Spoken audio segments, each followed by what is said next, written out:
Hey, what's going on, Connect Group Leaders? Cameron here, and can you believe it that Christmas is literally next week? I mean, it is crazy, and I know I can't even believe it myself that, man, time really does fly. I mean, I just feel like we were like in October and November just the other day, and now here we are, and Christmas is right around the corner. So here's a couple things to keep in mind as we go into this week, as we prepare for Sunday.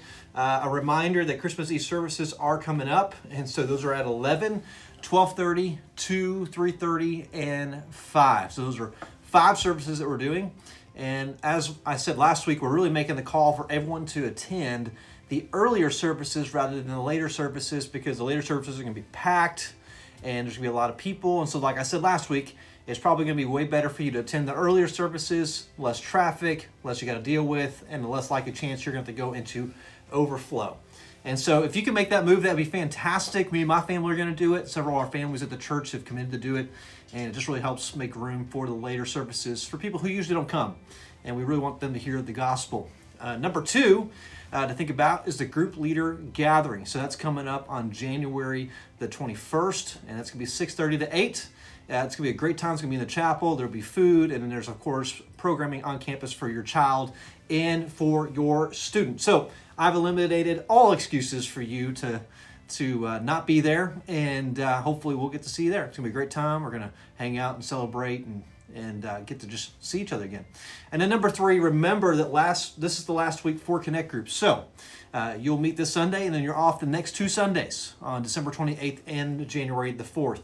So this is just our gift to you to say thank you for serving, and you get a couple Sundays off here to be with your families, and also just to go ahead and recalibrate for 2026. Here's something that I've been thinking about that I wanted to give you to think about this week is that, you know, when we close out this year for Connect Groups, it's really easy for us to allow the inner critic to win. You know what I'm meaning? It's the inner critic that says, am I doing this right? Do we really have a good year?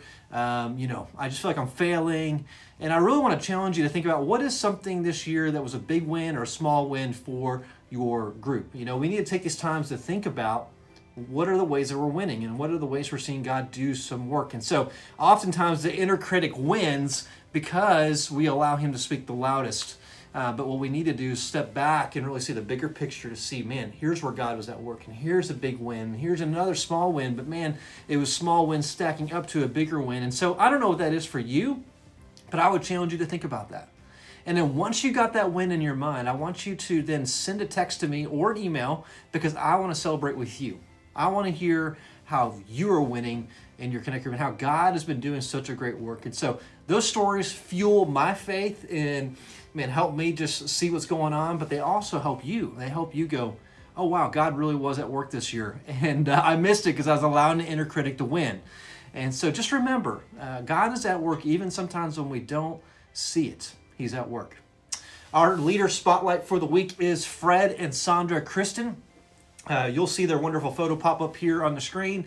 They serve in the Journey Connect Group at 945, but they also serve, many people don't know this, they serve as host for our membership class. So they help set up the room, they help get everything situated, check in guests, and help them feel welcomed to our church. And so I've just always appreciated their willingness to step up and help people feel welcomed at our church. There's really never a moment with Sandra that you never see her without a smile. She's always smiling. And Fred, man, he is a busy bee. He loves to work and get after it. And so I think that's what makes him such a great dynamic as group leaders. And so over the years, their group, The Journey, has actually started several new groups. And so, man, it's just so cool to see what God has been doing there and how he keeps giving them favor as they welcome people in, and they're committed to raising up new leaders and launching new groups. And so way to go, The Journey. Way to go, Fred and Kristen. Thank you for your service. And man, it's such a pleasure to serve alongside you. If you see them in the hall, give them a high five and tell them you love them. Just a heads up that this will be the last weekly update for the year. I know, we only did a couple of these and now this is the last one. But we will come back in 2026. So because next week's Christmas, we won't have a weekly update. So the next time I see you in this video will be 2026. But I'm sure we'll see each other in the halls until then. But hey, thanks for watching this, and have a great week.